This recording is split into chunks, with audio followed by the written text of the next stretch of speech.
437 milhões é o valor desses jogadores que saíram do PSG a preço de banana para valer milhões em outros clubes. Mas isso não significa que o PSG deveria ter ficado com esses jogadores, beleza? Um clube precisa tomar decisões difíceis para manter um elenco competitivo e vitorioso. O curioso aqui é que esses jogadores se valorizaram depois que foram jogar em outros times e poderiam até formar um time muito bom, inclusive um time muito bom e milionário. Não tem como a gente não começar falando aqui de Marc Maignan, que hoje é considerado um dos melhores goleiros do mundo. Saiu do PSG e foi brilhar com a camisa do Milan, tanto na Série A quanto na Champions, que o Milan chegou inclusive até a semifinal na edição 22-23. E também ele foi para a seleção francesa, passou 6 anos no PSG, entrou para o time quando tinha só 13 anos. Aí o PSG vendeu ele pro Lille por uma pechincha de 1 milhão de euros, comparado aos 45 milhões que ele tá valendo hoje em dia. Já o próximo da lista é Rabiot, que jogou em mais de 160 jogos na Ligue 1 e na Liga dos Campeões pelo PSG. Só que o contrato dele venceu e ele se mandou de graça em 2019 com apenas 24 anos. Rabiot deu 2 mancadas feias no PSG com problema de disciplina e suspensão, mas agora na Juventus tá bem claro que os melhores momentos da carreira dele estão acontecendo bem longe do Parque des Princes. Algo parecido aconteceu com Ferland Mendy, que passou 8 anos no PSG enquanto ainda estava na base, mas não conseguiu virar a chave para o futebol profissional por lá. Então o Mendy foi vendido para o Lyon por 5 milhões de euros em 2017. 2 anos depois, o Mendy foi para o Real Madrid por quase 50 milhões de euros. O engraçado é que, enquanto o PSG ainda está na luta tentando conquistar a Liga dos Campeões, o Mendy foi lá e ganhou com o Real Madrid. O Papa Títulos, né? O Mendy começou jogando na final de 2022 contra o Liverpool. Ele começou como titular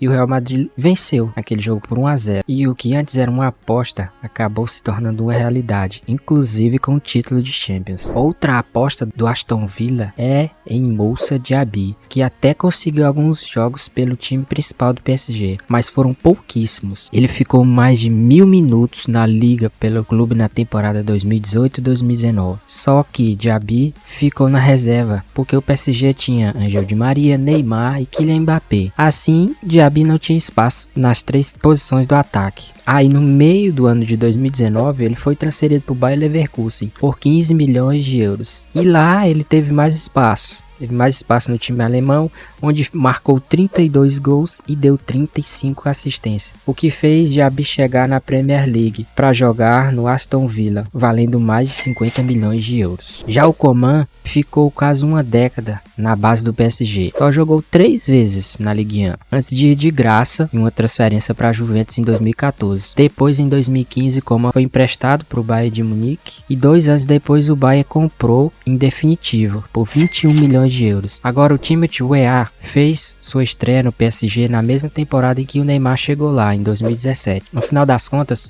ele fez só 6 jogos pelo time principal, antes de ser emprestado para o Celtic, e depois vendido para o Lille em 2019 por 10 milhões de euros. Hoje em dia o Weah já tem mais de 30 convocações para a seleção dos Estados Unidos. Foi contratado pela Juventus recentemente. O Yacine Adley também acabou indo para a Itália, só que no Milan. O jogador, que é um armador muito bom, começou no PSG aos 13 anos, mas só conseguiu jogar uns 13 minutos na liga pelo PSG antes de ir para o Bordeaux por 5 milhões de euros em 2019. Pelo jeito, o melhor de Adley ainda está por vir. E não podemos esquecer de um jogador que foi um dos mais cobiçados da Europa. Estamos falando de Nkunku. Ele apareceu no PSG quando era praticamente um moleque e jogou por quase 80 jogos pelo clube. Aí o PSG vendeu por 13 milhões de euros pro RB Leipzig em 2019. Nkunku arrebentou por 4 anos seguidos. Estava sempre entre os artilheiros da Bundesliga, que naquela época tinha Lewandowski e depois passou a ter Haaland. E tanto que em 2022 ele foi eleito o jogador do ano na Bundesliga. Na temporada 22-23, Nkunku foi o artilheiro do campeonato. Não tem como negar, o Nkunku agora é uma estrela e qualquer time da Europa ia querer ele no elenco. Ele foi contratado pelo Chelsea, já tinha sido até anunciado há um tempo atrás, por cerca de 60 milhões de euros. Ele chegou, fez uma boa temporada, só que infelizmente sofreu uma grave lesão e pode ficar de fora da temporada 2023-2024.